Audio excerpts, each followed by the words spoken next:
welcome. We have been waiting for you to tune in to hear tales of Prince Edward Island, a place of history and some mystery. You may be surprised by the true stories that have been unearthed and brought to life by our radio dramas. We invite you to settle into a comfortable chair and let the voices and sounds trigger your imagination as you hear the following dramatic story.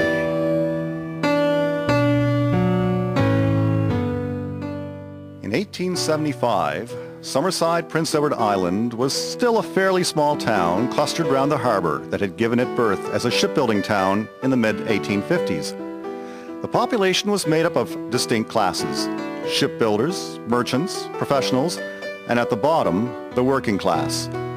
The skilled craftsmanship of the tradesmen showed in the many fine homes being built away from the commercial and working class district of the harbor.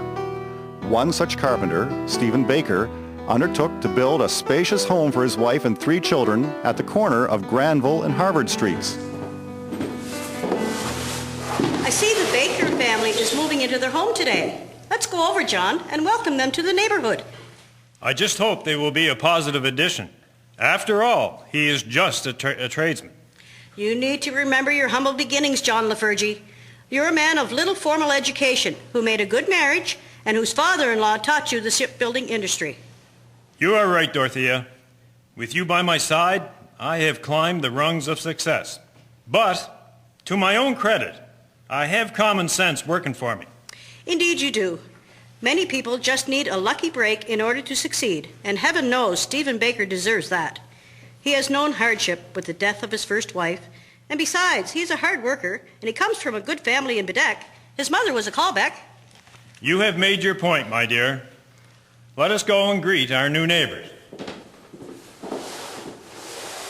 Mr. Baker, I want to welcome you and your family to the area. Why, thank you, Mrs. Lafergie. That is a mighty fine house you have built, Mr. Baker, especially for a man of your means. You mean that I'm a carpenter rather than a shipbuilder such as yourself. But you are right. I've spared no pains to make it first class with respect to comfort and finish. That is the advantage of being able to do the work oneself, and of course, I had the sale of my home on Euston Street. Now, Stephen Baker did indeed spare no expense or cut any corners. The 2.5-style Georgian-style house was finished from attic to cellar at a cost of over $4,000. Stephen, his second wife Jane, and their 3 children, Davis, Daniel, and Lula, greatly enjoyed their new home. But then, the economic environment in the town took a downturn. The shipbuilding era was coming to an end. With steel now dominating the shipbuilding industry, there's little activity happening at the shipyards. The opportunities are getting scarce for fine carpenters such as myself in Summerside.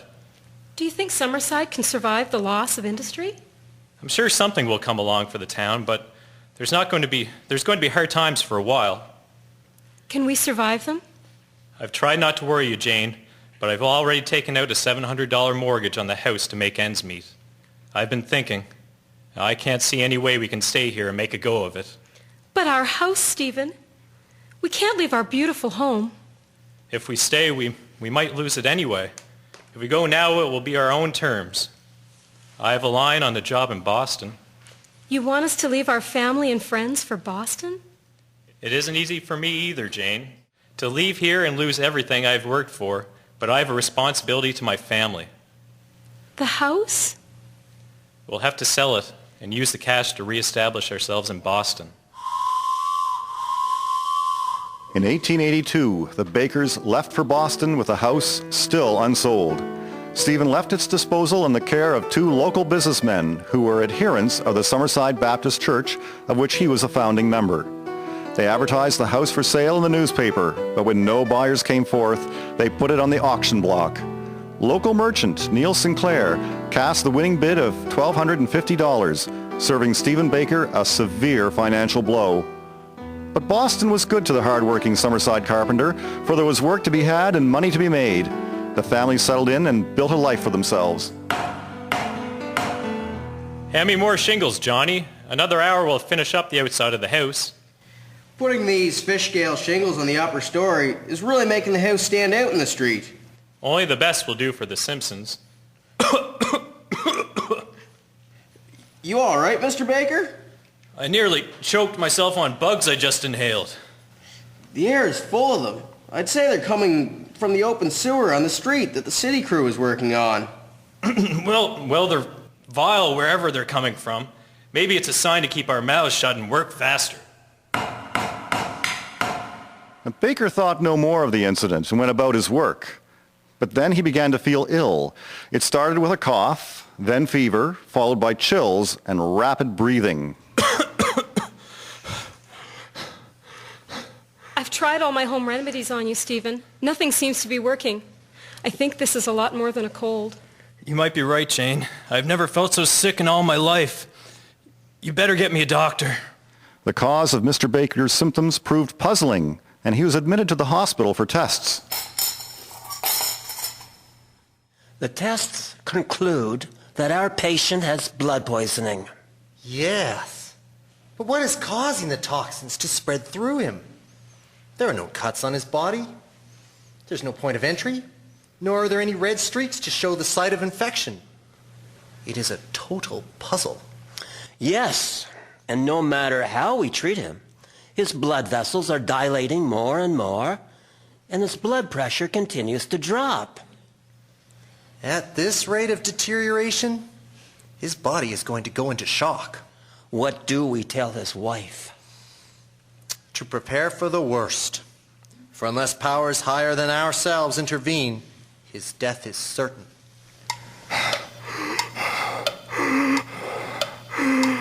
The doctor proved right. The poisoning continued to spread throughout Baker's system, and his body went into the shock, bringing the relief of death.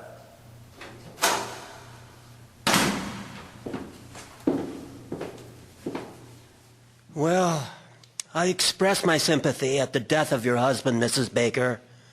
Because the cause of the blood poisoning is unknown to us, I request your permission for an autopsy to be performed. We want to solve the mystery of the claim of death upon such a strong, healthy man. Of course, Dr. O'Neill. I need to know what happened to my poor Stephen. Stephen Baker's now cold body was laid on the autopsy table, and bit by bit they dissected him in search of an answer. Everything so far looks fine. Let's move to the heart. You make the incision, Dr. O'Neill. What the heck? Dear Mother of God!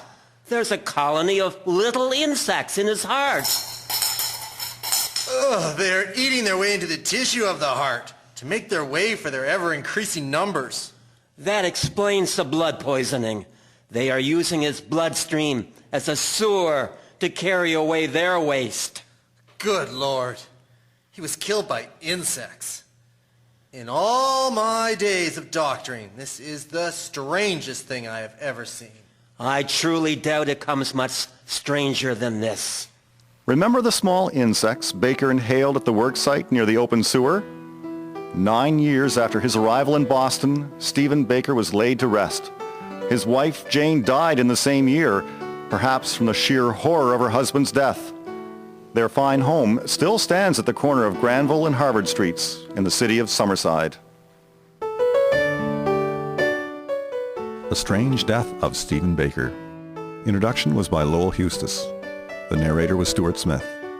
The actors were Kathy Clow, Albert Goody, Brent Slater, Michelle Askew, Jordan Stetson, Wayne Wright, and Ian Campbell. Musician was Christine Anderson Gallant. Foley artists were Krista Carruthers, Alexandra Gallant, and Paul McWilliams. Recording artist was Peter Gallant. Scripts were written by Marlene Campbell. The scripts were researched by Jean McKay. Prop managers were Carol McFarlane and Sabrina Webster. Brought to you with the support of Canadian Heritage and the Prince Edward Island Department of Tourism and Culture.